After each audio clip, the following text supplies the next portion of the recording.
What's up, everybody? It's your favorite show, Get a Bucket. I'm your host, Train, as usual. Hope you're all having a wonderful, wonderful day. And as y'all can see, we got my guy Chris on the screen. Chris, what's good with you, baby? What's good with you, Bo? Lakers in 7. That's crazy. That's crazy. So we got to go game 7 the whole way through. That's tough, bro. That's tough. But I mean, look, that's interesting. That's interesting. Maybe we'll talk about it a little later on. Maybe we'll talk about it a little later on. All right, we are back, ladies and gentlemen. Listen here. We got Chris back on the screen looking nice. You know what I'm saying? You was looking a little cloudy earlier there, my boy. Like it was looking quite grainy. I'm like, damn, I hope it's not like that for the whole episode. That's tough. That's hurtful. And it's hurt too, because like the people who listen to this for the audio aspect aren't really going to understand the struggle I'm having to deal with on the editing aspect. It's like, it's tough. But you're back. I'm glad to see it. And I'm glad you're here because we got a lot to talk about for this division. So, it's a nice restart. So let's go ahead and restart with the Southwest Division. Now, I'm sorry. That's what we talked about last time. Northwest Division. Yep. Now we got here some interesting teams. We're gonna kick it off with the Thunder. Chet Holmgren or Jalen Williams. Which player will be more impactful for you? And then I just want to say real quick with Jalen Williams, right? Let's start with Chet. Chet Holmgren, last year's number 2 pick, missed it. You know what I mean? Like it was tough, but we've seen what the boy can do from the summer league. He's projected to be a really solid player. But then you also got Jalen Williams, who kind of performed better than what people thought. Now, this is what, and I'm trying to share the screen with you, so bear with me real fast. But the brother brought up 14 points, 5 rebounds, and 3 assists on 52, 37, and 81 splits. Like, that's not bad there, Chris. That's not bad at all. Ain't bad. Yeah, you know what I'm saying? So my question is this, champ. Who you got between him and Chet Holmgren as the more impactful player next season? Chet, obviously drafted higher, right? 2nd overall versus Jalen's 12th. But, I mean, which one shakes out better for you? Because Jalen clearly did pretty well. And then when we go on the defensive aspect, 1.4 steals, 0.5 blocks. I mean, there's nothing to scoff with. And again, he's 6'6", playing power forward. That ain't bad. Yeah. So I mean, what's your takes on that? What's your takes on them two? You got to give me one answer. Chet or Jalen? Jalen. Jalen's more impactful. Okay. Now, what's your main reason for going Jalen? Because he could do, because he's 6'6", he can play the 2, 3 to 4, and now the small ball 5. Okay. Okay. He can be another playmaker to shade and to get it. Okay. Because you already got. I mean, their squad is so young, so young and so deep and so many positions. Mm-hmm. I would not be surprised if Jalen gets the starting nod, but I won't be surprised if Chet if Chet do what I know he can do in preseason, he definitely going to get the starting nod. But I think you say starting nod. All right, so let's see here. We got a solid young team. Shea, obviously, Trey, Josh, Jalen, Lou. They got Victor is crazy. That's helpful. Josh. Yeah, that's tough. They traded for him or they traded him away? They traded for him. That's tough. All right, you got Chet Holmgren, Jalen Williams, Davis Bertans, Poku. That's a solid little Yeah, that's a solid little roster right there. I mean, if I had to list my starters off this one. Yeah, Shay, Jalen, Josh, Chet. And Dort. I guess Luke can get a little startsy. I guess Luke can get a little startsy. Something slight. That's not bad too, because I got a really versatile team. Because Jalen Williams and Lou Dort, they're the defensive minded players. Josh and Shea are the offensive minded players, and then Chet is supposed to be a solid combo of the two. So now, when I got those players in mind, well, you're not looking too bad. That's a solid, balanced team. Going back to that whole pizza and smoothie category, balance is the way to go for this organization because they have a nice young squad. I just think from a standpoint, Chet might be more impactful. He's going to be the big man for them. Yes, Jalen Williams has shown to guard fives, right? But I think Chet will be that big man for him. Like maybe not the post presence like a Joel Embiid or Rudy Gobert was proclaimed to be, but his length ain't nothing to scoff at. And No, offensively, he's I not. think he's potent. I think he's potent enough, and he's going to pair nicely with Shea and Josh. So, and because he can stretch the floor out, at least he's projected to stretch the floor out enough. I think that opens the floor up for OKC. So now Jalen Williams can cook and drive to the basket. Now Shea has more spacing for the squad. So I think it's going to be Chet as the more impactful player. Even though Jalen is very impactful themselves, they have a really strong young core of four players right now to build off of. So OKC, very, very good team. People don't sleep on OKC at all. You will miss out on some things. But a team that some people now feel like they might sleep on because of the situations that they in. And it's kind of heartbreaking to see this. But the Blazers, right? I think people kind of view them as a team you can sleep on. And I think one reason why you think you might be able to sleep on them is this man Yusuf Nurkic, bro. Like he is so underwhelming to me. Like matter of fact, I have to pull up his splits or his stats just when I say that because I mean you can't just make a statement like that and then not have anything to back it up, right? But like he to me, I think that's Portland's main issue. While I'm pulling up his stats, Chris, what's your take on someone like Yusuf Nurkic for the Portland Trailblazers? Is he someone that's good to you? Like, where do you rank Yusuf Nurkic for you? Like, how do you view him? Well, backtrack. Some of the NBA heads don't know Jerkins was behind who? The Joker in Denver. So when they shifted the Joker, I said when it said Jerkins to Portland, they already knew Joker was going to be their center. Mm, Portland thought of the same thing with Jerkins, mm. and it haven't pan out that way Oh, because it's either he's been hurt or he be giving us dog shit at performance in the playoffs. yep. Now let's pull up his. Got to pull up his stats. 13 last season, so he improved his scoring. Improved.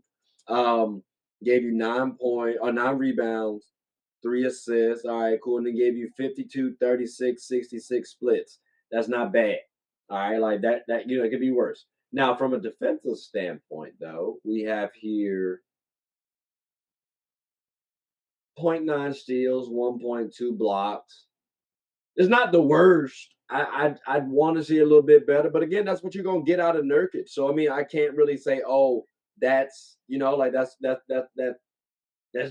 that's under it's not expected. Like, and that to me hurts because when I look at this Blazers team, matter of fact, let's pull up the Blazers squad while I think about it. When I look at this Blazers team, we had a competent team where honestly, you have a solid big man to guard combo, you can do something. Like the Nuggets just showed you what you could work with, what you could look like with a quality MVP level player, which Damian Lillard could be, and then a solid complementary player, which is what Yusuf Nurkic was hopefully hoping to be. And like I got Dame, I got Anthony Simons, Matisse Thybulle was playing some good ball. Shaden Sharp showed you he was developing real nice. Um, they had GP2 for a little bit. Like Cam Reddish was giving you solid minutes, 13. No, yeah, he was like 13 points something like that for a little while. Nazir Little from your UNC Char Hill was giving you 10. Like everybody across the board was doing well. You even had Josh Hart for a little bit.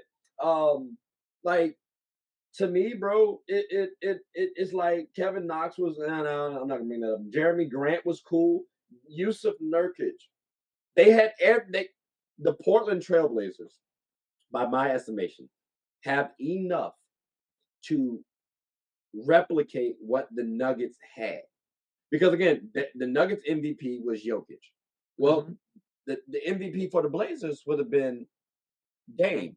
So if I have a fringe all-star big man, the way Jamal Murray was, because remember, Jamal Murray was coming off injury, ladies and gentlemen. So I say fringe all-star. He didn't get all-star consideration, but fringe all-star, because we recognize there are some good players.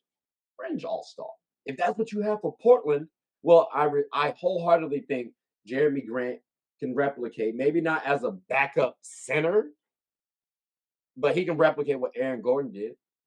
Like you have pieces on that team. Maybe you don't get rid of Josh Hart because your team's rolling, and we saw what Josh Hart did for the Nuggets. So you mean tell me that's not what the Nuggets had?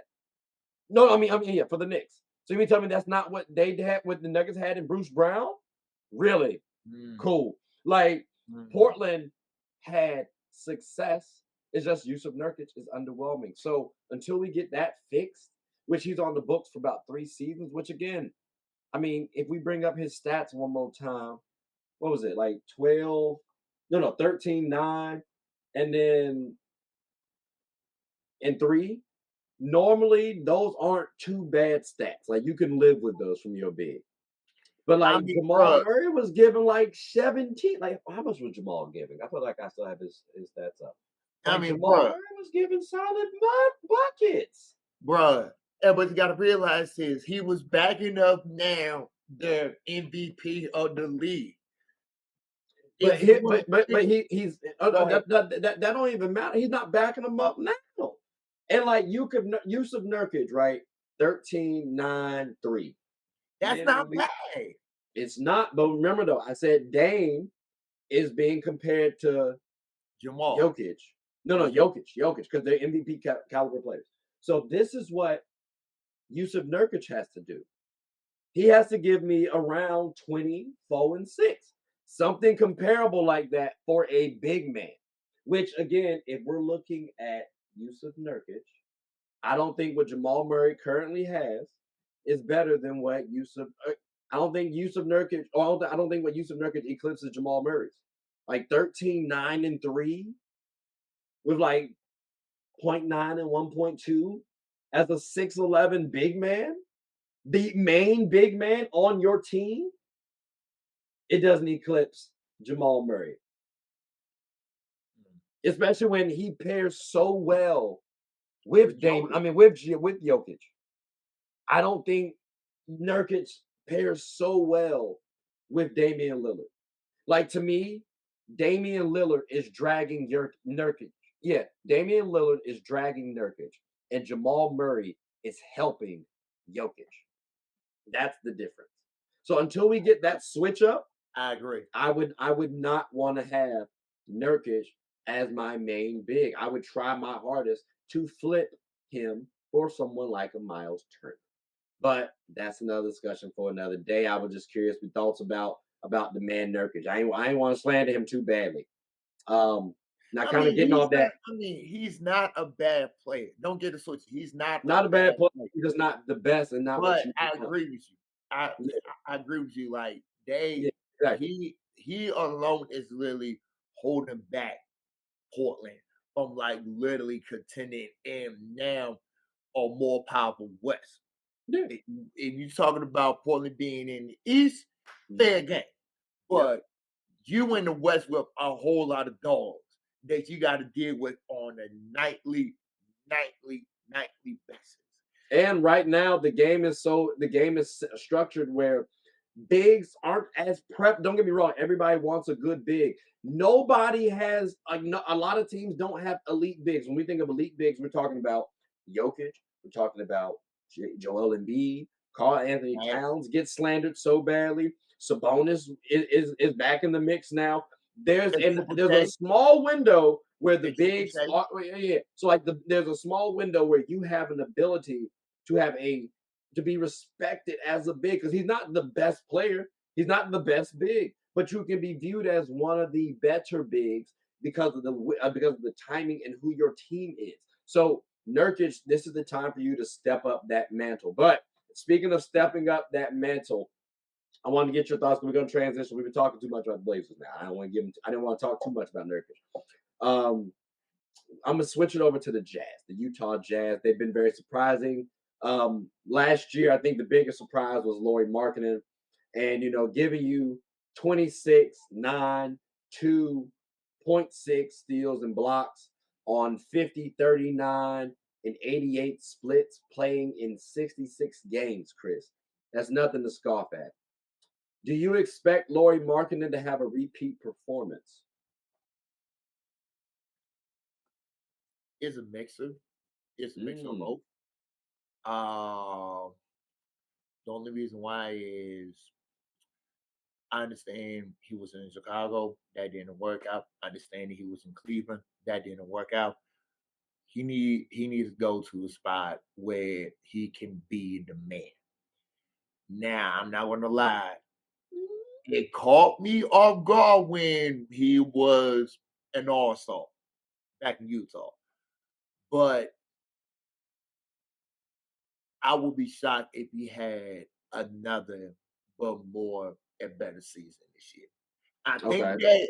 I think that he going to do good, Mhm. but I would be shocked if he had another season like that. Okay, now let's pull up his stats real quick because again, I gave you all his stats overall. Right now, looking at Laurie, we have here, and I rounded up. It's 25.6 with 26, 9, 2 on 50, 39, 88 splits with the defense the way it was, 0.6 across the board for steals and blocks. Now, if you're looking at his stats, right, which again, stats aren't everything. I think last season was more so about him coming out, gaining that confidence, if you will, right? Mhm. So, because if you look at his numbers now, all right, well, 25, 20, that's cool. But he was giving me 19 his second season. Folks don't remember that. Like, folks don't remember we had 19, 9, 1.4, most steals, same blocks, like that. So he's been here around before. And he's about, how old was he at that point in time? 21. So now we're talking about a 25-year-old Lauri Markkanen. So if you're asking me, do I think he's going to repeat his performance 26, 9, 2? Yes. Like, yes. Really? Especially with who the hell is on Utah right now? Realistically. Like, look at the roster they had last season To what they and we were got now. surprised. You have Colin Sexton. All right, that's cool.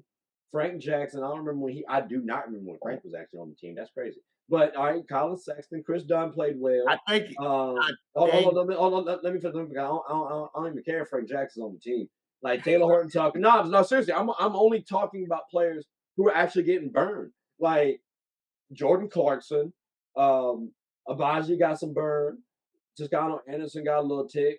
Um, Laurie, obviously, like Walker Kessler, like these players got burned. Who's better than Laurie Marketing on that team right now? The only person who's even comparable is is Jordan Walker. Clarkson. Okay. No, no, no. I'm talking about Clarkson. Like Oh, Clarkson. that's the only person that I can say, you know what, maybe he's a little bit better than him. So like, or not maybe a little bit better. Maybe he's on parish with Laurie, but still it's Laurie's for the taking easily. So unless they bring in somebody big name, I don't expect Laurie to take a drop off. Even with folks studying Laurie the way he like with a whole season worth of footage. Because what if again going back to what he done before? Yes, these numbers look a little low in comparison. Cleveland, you're in that's your first time with the team. It's a little different. And I want to say you had Clarkson, you had Sexton on that squad too. So you got Sexton, you got Garland, you got two trigger happy point guards. Garland is a pass first point guard, but you got him and Sexton leading the helm. Of course, he's gonna be at the lower ranks, and then they got a battle with Jared Allen, like who's a rim protector who pairs well with them. So now you got to play a stretch four or you got to like be on the perimeter a lot more. That's tough. Chicago, you get a whole bunch of random players. Zach LaVine's on your squad, a couple other players. You lose a little bit of confidence because now it's a new all-star on your team. He has that confidence now, so I expect him to have that repeat performance. But we're going to have to wait and see what happens with Lauri Markkanen and that Jazz team because they are kind of interesting to watch for me personally. I mean, they got some real good rookies this year. So yeah, but do you expect those rookies to cut into his production? probably not. Yeah, that's what I'm saying. From a green light perspective, Lauri should be able to repeat his performance. Like if you start bringing in additional players, maybe his production drops. But like I could very well see Lauri getting another All-Star nod this season because I could see the Utah Jazz being in that playoff hunt, and because of that, and the Utah Jazz Play in fan or base, play off? it's tricky. I'd say fringe playoff, but like play in hunt, play Okay. in hunt. They were ahead of the pack along like early on in the season. That was because two injuries happened. So unless a whole bunch of injuries happen again and they aren't injured, they should be in that play in race. But we'll see how that one shakes. Now another team we got to talk about, the Wolves, the T Wolves. Um, Mike Conley, right? Is he going to be the next Kyle Lowry? And when I make that statement, I mean because well, Kyle Lowry is one older than Mike Conley. But Kyle Lowry, I feel like, got a little bit of a career resurgence when he left the Raptors and went to the Miami Heat.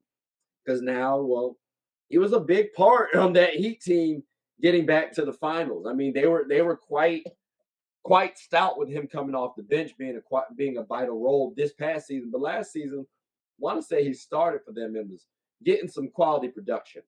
Well, if you look at Lowry's production over the last two seasons, he brought in 12 points, 4 rebounds, 6 assists, 1.1 steals, 0.3 blocks, and 42, 36, 85 splits over 118 games out of 164 games that he could have played. Mike Conley is giving you 13 points, 3 rebounds, 6 assists, 1.2 steals, 0.3 blocks on 43, 40, 82 splits and he's played 139 out of 164 possible games over the last two seasons. He's 35 years old. So hearing those numbers, seeing Mike Conley and seeing what you saw from Kyle Lowry, also recognizing the fact that hey, vets are actually a commodity in this league right now. So knowing that, does that bode well for someone like the Timberwolves thinking that Mike Conley is going to be the next Kyle Lowry? Because you have Anthony Edwards, who's probably about to take another jump in the NBA. You have Karl Anthony Towns and Rudy Gobert, who are both playing with the chip on their shoulders this season, especially when you look at how much they take up in terms of contract space. So do you expect Mike Conley to play the way Kyle Lowry did over the last two seasons, and that'd be beneficial for the Wolves? Bruh, that I was like sleeping on that question back and forth all night. And I love Kyle. Mm-hmm. But want to put him as the next Kyle Lowry, that's tough. I mean, but is it though? Because like, all right, so let's bring up. I mean, because again, when we say the next Kyle Lowry, I just want to reiterate, this is not talking about careers. I don't know why okay, great. So I'm not talking about careers. I'm literally just talking about overall the last two seasons. These two. Because remember, he played in Toronto. And so now these last two seasons, he starts 63 games out of 63. Next season, 55 games played, 44 he starts. and he's giving you solid production across the board. Remember, 13 year one, 11 year two in terms of points. 7.5 assists year one, 5 year two. And this is off the bench essentially because he's getting, well, no, towards the playoffs he was playing. He was coming off the bench. But that's a solid role. If we're looking at, well, Mike Conley, I think Mike Conley might be a little bit more efficient. And remember, he got traded from Utah midseason to Minnesota. So without even really getting a full like off season to train with these boys, plus you get a little bit more experience, Karl Anthony Towns. You get a little bit more experience, Anthony Edwards, a more hungrier Anthony Edwards, and a Rudy Gobert who has something to prove. I think Mike Conley could take on that Mike Lowry role. Or Kyle Lowry role. I'm sorry, not Mike Lowry. Kyle Lowry role. Same bad boys. And really help lead this Minnesota team. Be that savvy vet who also can play big minutes in certain moments, hit key shots in certain moments. And I think we're going to see a different Wolves, not because of Mike Conley, but partly because of Mike Conley. So that's why I say, is there a comparison between him and Kyle Lowry, specifically over the next two seasons? Do I say finals for the Wolves? Not necessarily. But from a leadership perspective, yeah, I can see that, especially when he bringing in about 20% of the cap this year. Like, yeah, you gotta bring in something, champ. Like, you got to. So that's why I'm saying I'm expecting to see a little bit of a boost out of Mike Conley. I expect to hear Mike Conley's name thrown about a couple times. So that's I agree with that. Okay, I got you. Now we got for the final team before we transition on to the next segment, ladies and gentlemen. We got the Denver Nuggets. We talked about them before. We got Nikola Jokic and Jamal Murray. Is this duo going to redo what they did before? Because right now people are talking about, hey, this could be the best duo in the NBA. And I'm not mad at them, but when I also look at, well, Jokic with Jamal Murray, he's giving me 20 points, 11 rebounds, 7 assists. And Jamal Murray with Jokic is giving me 17 points, 4 rebounds, 4 assists. Ironically, though, I just want a fun fact. Without Murray, Jokic gives you 26, 12, and 8. Understandably so, right? You got to have more utilization. And with Murray, he has 16, 4, and 4. Now, that's with 23 games for Murray and then, 129 games for Jokic, where they play without the other. Those are the stats without the other. But this duo has shown to be quite promising when they play together. So do you expect them to continue this success, or do you feel like people are going to figure them out soon now that we got a full season worth of tape on them? I think their play is just going to take it to a whole nother level. I mean, a whole nother level. Trey, hear me out. You went through Minnesota. You went through Oklahoma, a Phoenix team and without KD. I mean, with KD, without KD, whatever. Then you sweep all Lakers. I'm gonna say this again. You sweep LeBron and AD. Yeah. I mean, and then you went to the finals and you literally defend and you literally beat a rugged, tough, hard-nosed, physical minded team in 5 games. You can go higher from here. You cannot go back down low. You say that. You say that, but hear me out though. 3 out of those 4 teams you listed off were injured. Like the Wolves, they were injured. The Suns, they were injured. The Lakers, our Lakers, like, all right, fine, we were healthy, but we also just got put together not too long ago too, so we didn't really have no chemistry right there. And then the Heat, they didn't have Tyler Hero. So I mean, every team, granted, injuries are part of the game. We do understand that.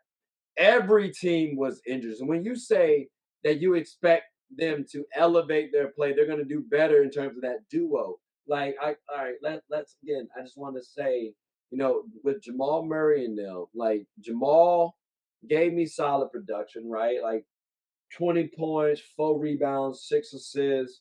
And then even when we kick it off to the playoffs, like it gets a little disgusting. You know what I'm saying? Like, all right, cool, I hear it. 26 points, 7 assists, 6 rebounds. The splits are kind of disgusting, like 47, 39, 47, 40, and 93 splits. That ain't bad. That's not bad. It ain't And then bad. when you look at Jokic, all right, cool. Like we saw for the season, 25, 12, 10 on 63, 39, or 33, 82 splits. And then even on the playoff side, the brother went up and basically averaged like 30. And a 30 point triple double. Like that ain't bad at all. I hear you. I really do. But to elevate it though, like I feel like some people gonna figure some stuff out. Maybe you can blitz a little bit more. Maybe you can force Jokic to We try to should score blitz. a little bit more. You should blitz a little bit. I think there are gonna be some interesting teams, some interesting situations to be thrown at this Nugget squad. And yes, they both look like complete players. They both look, at least on offense, they both look like they can score at all 3 levels. I think if you tire them boys out, it's going to get a little tricky because they're not the physical freaking natures that other players are. That is an advantage other players do have, and you can capitalize on that. I'm not saying that's always going to win. Certain players have good enough IQ mixed with athleticism. They should be able to beat that Nuggets team. So I do think the Nuggets will improve.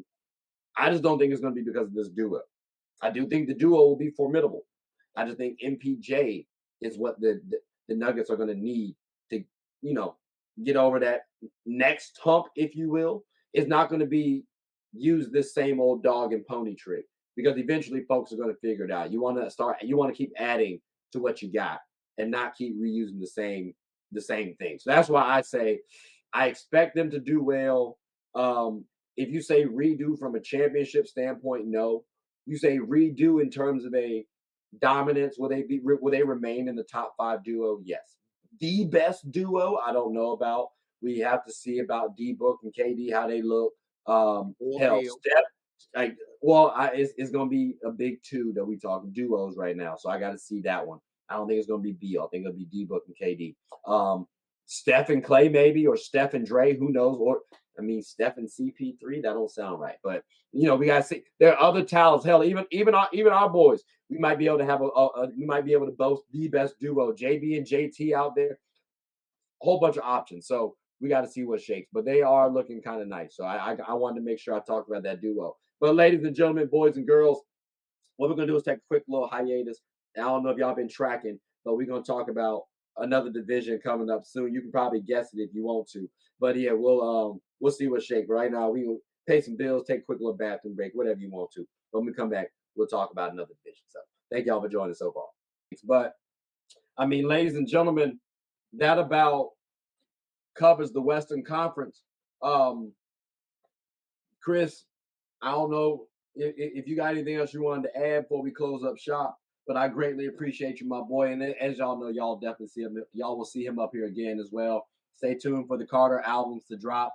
We got that coming out of the way. So he got some EPs working on them right now, but we'll have it out coming soon before long. But Chris, do you have anything you want to say before we close up shop? Once again, bro. Thank you, man.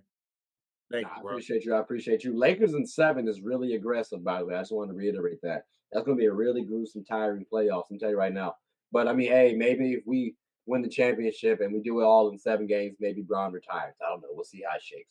But ladies and gentlemen, please like, subscribe, comment, tell anyone about the show. My name is Trey. I'm the host of Get a Bucket. Hope you all have a good one. Take care.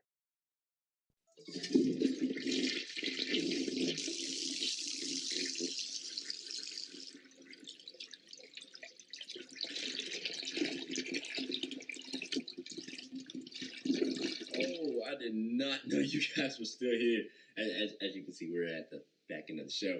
No pun intended, but look, hope you all enjoyed it. And before you go, please subscribe to the YouTube channel, follow the IG account, share the content to anybody who's anybody. And most importantly, leave your thoughts and comments below. But I got to go back and play Buddy in 2K, so let me unmute him real quick. Excuse me. Hey, boss, I'm back. Nah, you better catch this word. You know we get buckets around here, too.